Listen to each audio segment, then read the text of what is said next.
महावितरणच्या भाग भांडवल विक्रीच्या निर्णयावरून सध्या राज्यातील राजकीय आणि कामगार वर्तुळात वातावरण कमालीचे तापले आहे। कामगार नेते भाई जगताप यांच्या संघटनेने या निर्णयावर तीव्र आक्षेप घेतला असून हा प्रकार म्हणजे महावितरणच्या खासगीकरणावर शिक्कामोर्तब असल्याचा घणाघात केला आहे। या संदर्भात संघटनेचे प्रवक्ते राकेश जाधव यांनी नेमका काय गोंधळ आहे आणि संघटनेची भूमिका काय आहे यावर प्रकाश टाकला आहे। त्यांच्याशी झालेल्या बातचीतवर आधारित सविस्तर वृत्त खालीलप्रमाणे। महावितरणची भाग भांडवल विक्री म्हणजे खासगीकरणाचा डाव, कामगार संघटना आक्रमक। प्रवक्ते राकेश जाधव यांनी व्यक्त केला तीव्र संभ्रम। मुंबई महावितरणने MSEDCL अचानक सुरू केलेल्या भाग भांडवल शेअर कॅपिटल विक्रीच्या प्रक्रियेमुळे वीज क्षेत्रातील कामगार आणि संघटनांमध्ये तीव्र असंतोष पसरला आहे। कामगार नेते भाई जगताप यांच्या नेतृत्वाखालील संघटनेने याला कडाडून विरोध केला। हे आपण कशावर म्हणता? बघा, तसं बघितलं तर आता मला असं म्हणायचं आहे, ही एक शॉकिंग न्यूज आहे।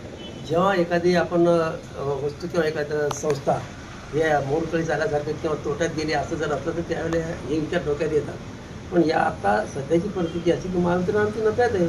गेल्या वर्षी नफ्यात होती, आता 450 कोटी यावेळेला नफ्यात आहे। नफ्यात असल्यानंतर असं कृत्य करणं हे मला गैर वाटतं आणि त्याच्यामुळे हे जे टेंडरिंग वगैरे जे केलेली आहे, टेंडरिंग हे काय आम्हाला ती पद्धत पटलेली नाही।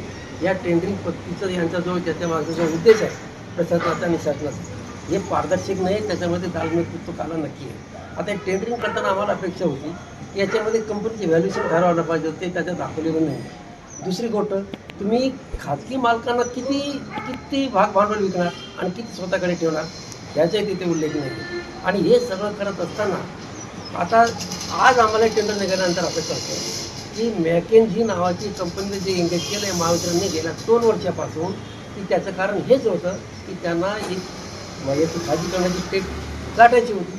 आता मॅकेन्झी ही कंपनी अशी कंपनी आहे की जिथं म्हणतो ना आपण कुप्रसिद्ध आणि सुप्रसिद्ध, ही कुप्रसिद्ध कंपनी आहे की एवढ्यासाठी की या मॅकेन्झीची ही आपली जी मागे जी आपल्याकडे एनरॉन होती, एनरॉनची सल्लागारसुद्धा ही मॅकेन्झीच होती किंवा एनरॉनचे झटके सगळ्यांनी पाहिलेले आहेत। हे टोटली कामगाराच्या विरोधात आणि ग्राहकांना खड्ड्यात तोडण्याचा सल्ला देणारी ही कंपनी आहे। तर या कंपनीला महावितरणने 2 वर्षापासून एंगेज केलेलं आहे। याचा अर्थ सरळ आहे की यांना पुढचं जी स्टेप्स आहे, भाग भांडवल काढल्यानंतर निविदा सगळं आल्यानंतर यांची पुढची स्टेप ही खाजगीकरणाची राहणार। आणि दुसरी गोष्ट अशी आहे की याच्यामध्ये पर्सेंटेज नमूद नसल्यामुळे जास्त भीती अशी वाटलेली आहे की हे ऐन वेळेला किती पण विकू शकतात ना, कारण टर्म्स अँड कंडिशनमध्ये त्याचं कुठेच असं नाही की एवढेच आम्ही विकू म्हणून।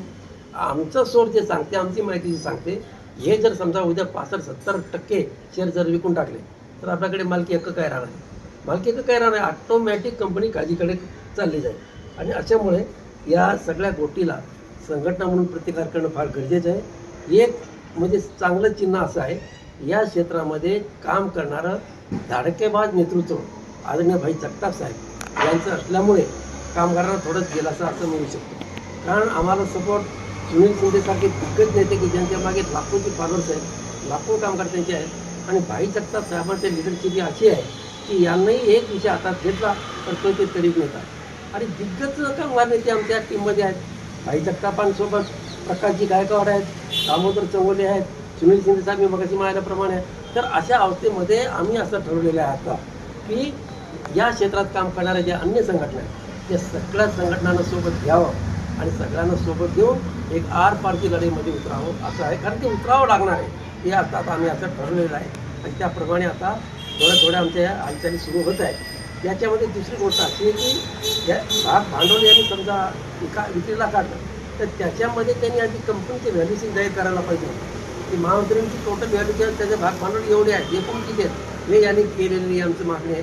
मला तर असं म्हणायचं की हा फार मोठा प्रश्न असल्यामुळे वीज प्रशासन किंवा शासनाकडून म्हणजे खास करून ऊर्जा मंत्र्यांकडून आणि आमचे मोठे डायरेक्टर्सकडून MD साहेबांकडून ही गोष्टी क्लिअर होणं फार गरजेचं आहे की एकूण मालमत्ता महावितरणची अमुक आहे, एवढी कोटीची आहे आणि दुसरं एवढी त्यापैकी एवढे आम्ही विकणार आहोत। या दोन्ही गोष्टी त्यांनी अंधारात ठेवल्यामुळे आम्हाला ही भीती बळावलेली आहे की हे खाजगीकरणाकडे याच्यामध्ये 100% वाटचाल राहणार म्हणजे राहणार आणि त्याच्यामध्ये हे सगळं कामगारा भरला जाणार आहे। कारण मॅकेन्झी कंपनी मी मगाशी मला की कधीही चांगले सल्ले देत नाही, कामगारांचं वाटोळ कसं होणार आणि ती संस्था मोडीत कशी निघणार हे सल्ले ती देत आलेली आहे। तेव्हा अशा कंपनीचा सल्ला ऐकून महावितरण जरी असे करत असतील तर हा कामगारांसमोर मी म्हणतो की मराठी जनतासमोर, महाराष्ट्राच्या जनतेसाठी हा फार मोठा एक धोक्याची घंटा आहे। तेव्हा अशा ह्याच्यामध्ये आपली कंपनी आता लिस्टिंग केल्यामुळे आता मला असं वाटतं की काल आणि आजपर्यंत आहे ते सगळ्या निविदा आता क्लोज होतील, शेवटच्या डेट आलेल्या आहे.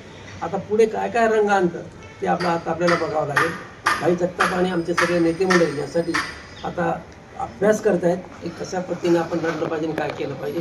पण एक निश्चित सांगतो की आम्ही हल्ला हा जोरदार हल्ला करणार, आरपारची लढाई होणार आणि भाई जगताप सारखा नेता अजून हरलेला नाही. मला असं खात्री आहे. सगळ्यांनी जर एक ठिकाणी उभे राहिले, सगळ्या संघटना ही क्षेत्रातल्या, तर आम्ही सरकारचा हा धूर्त डाव, कपटी डाव आम्ही हळून पाडल्याशिवाय राहणार नाही. या सरकारचं मला विशेष काय वाटते की आज तुम्ही आयोजीचे जेव्हावर भरायचे उतार या पद्धतीने वेलफेअर स्कीम जाहीर करतात आणि आमची महावितरण लागली दुसऱ्या मिनिटाला कामाला लागतो. तुमचे सगळे म्हणजे सरकार याच्यात होणार नाही, सरकारचा उद्योग कसा होईल हे काम आमची महावितरण करते. तशा महावितरणच्या बाबतीमध्ये असा वाईट विचार आणणं मला तरी असं वाटतं की ही फार चुकीची गोष्ट आहे. आज मी त्यांना आठवण देऊ इच्छितो की आज जे समजा तुम्ही जे घोषणा देतात आणि वेलफेअर जाहीर करतात, आम्ही लागलीच तुम्हाला कामाला लागतो, महावितरण आउटपुट देते. उद्या येणारा तुमचा कोण लाडका असेल, अदानी असेल, अंबानी असेल, अजून कोण असेल, तो तुम्हाला ही सुविधा देणार आहे.